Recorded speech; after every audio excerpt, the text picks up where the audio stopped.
Hello everyone, welcome to Ultimate Guide Qatar 2022. I am Lee Kormish, your host. Today we are talking accommodations. This is a big one. But before we get into it, I want you to hit that subscribe button because I'm going to have many more videos coming out and preparing you for everything you need to know for your trip to Qatar World Cup 2022. When it comes to accommodations for Qatar 2022, hotel room shortage is the story that has risen to the top. With the number of articles put out by the media, I want to address that immediately. If Doha was in fact to construct enough hotels to accommodate the number of fans traveling to the World Cup for the month-long event, these hotels would be considered white elephants once the tournament was done. A white elephant is a common term used to describe a construction project considered expensive but without value relative to its capital versus operational costs. From past history, countries are learning to avoid white elephants. One of the most infamous examples of a white elephant are the World Cup stadiums in South Africa that were built for the 2010 World Cup. Rather, Qatar is taking temporary measures to facilitate the mass amounts of traveling fans that will embark on its tiny country. From cruise ships to apartments to a tent city in the desert, we will take a look at all of your options. Currently, if you check common outlets such as Booking.com, Expedia, or Hotels.com to book a room during the dates of the World Cup, everything comes up as sold out. But do not be discouraged. The reason these websites show sold out is because you will never be able to book Qatar hotels during the World Cup through any third-party company. In partnership with the Qatari government and the Supreme Committee, all accommodations will be streamlined through a FIFA website portal. The Qatari government took control of all hotel bookings to refrain hotels from price gouging, which tends to occur when cities and countries host big events. This is very good news for all guests planning to attend. The date scheduled for the FIFA website portal for accommodations to go live is March 8th. Now let's take a look at some of those options. Type in Qatar 2022 accommodation. Now if you scroll down, you're going to see exclusive hotel rates in Doha. This is your hospitality option. Now, they've got some pretty neat packages. I've looked into it a little bit. If you're only going for a couple nights or for a short time, this is definitely an option to look at. But this is the higher price end of the scale of what Qatar is offering. I'm not going to focus on that. I'm going to focus on the casual fan, the average fan, because that's what I am. And if I'm going to stay for a month, this is going to be my best option here. So click on Accommodation-FIFA. The first thing you're going to want to do is if you are considering traveling to Qatar, I would suggest to register interest. Fill out your information here so that you will get up-to-date information from FIFA. Scroll down. Let's explore our accommodation options today. Don't worry about putting in dates yet. You can do that at a later time because nothing's available yet. I think you're going to find affordable options here under apartments and villas. So let's go there.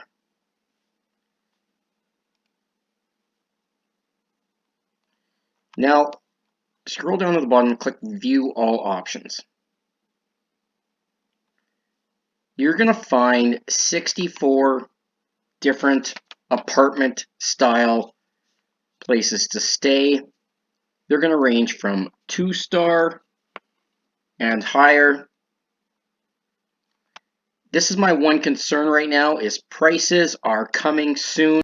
I tried so hard to get a price range for you, but unfortunately there's just none of that information being released until March 8th.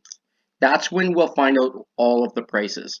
What I can tell you is that there is 62,000 rooms available.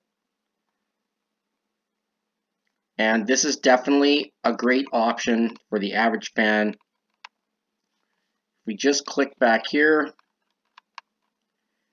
The amenities include, of course, Wi-Fi, there's a reception, guest services, housekeeping is available, fully equipped kitchen, very important when you're traveling. Washing machine is very important.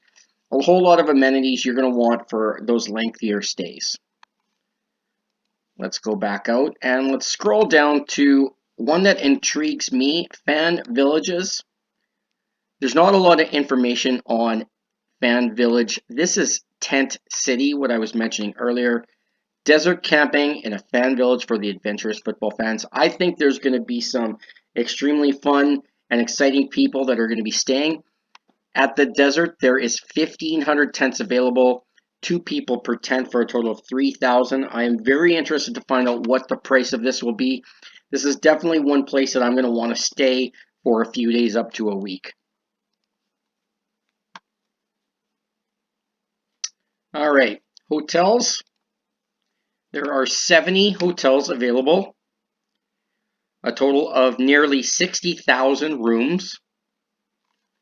And of course, they range from 2-star up to very luxurious 5-star hotels, right from downtown Doha and urban residences to beach locations. This is probably not an option I'm going to really explore. As I said, I'm not really much of a hotel person because you do spend more money when it comes to staying in hotels on trips like this. One option I will look into, though, is I think it would be pretty cool to stay on a cruise ship that's docked in Doha. I just think if I'm going to spend a little bit more money, this would be a pretty neat option to say, yeah, I was staying on one of those cruise ships in Doha when the World Cup was on. Now you've got 2 ships here. This is nearly 4,000 cabins. I think this would just be a very cool thing to do. I've never even been on a cruise ship before, so that would be my first experience. But there you have it. There are your 4 options. For anyone questioning if there are enough rooms for number of guests, here is the math. Given the tournament is 28 days with approximately 130,000 rooms, that equals 3.64 million rooms available for the month-long event. Historically, these numbers will achieve the goal of housing all guests of Qatar for World Cup 2022. The only question remaining, will the price be right? What are your other options? Host a fan, Airbnb, sleeping in a park, or staying in Dubai? Host a fan is a unique opportunity, but one that I would not bank on. It gives Qataris an outlet to host fans traveling from around the globe. As this is a chance for you to stay with a local for free, with the booming price on Airbnb, I can't imagine how many locals will take up this option. Nonetheless, you can put your name forward by registering. If you check the ever-growing popular Airbnb, well, let's just say residents have recognized the opportunity and pricing has gone through the roof. As for sleeping in the park, on a bench, getting your own tent and just setting it up, while the weather will be cooperative, I don't think security of Doha will allow for anything of that nature. With the number of fans traveling to Qatar being unpredictable, some are looking at staying in Dubai.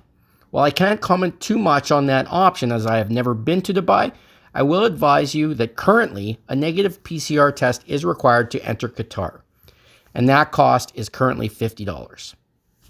The most condensed any World Cup host city is that of the group stage. A lot of fans will stay for the first 2 weeks, see their team play through the 3 group stage matches, and then return home. The group stage runs until December 2nd. Doha may never ever be busier than those first 2 weeks of the World Cup. The lower priced accommodations will sell out extremely quickly, so I suggest to visit Qatar2022.qa as soon as you can to book your lodging.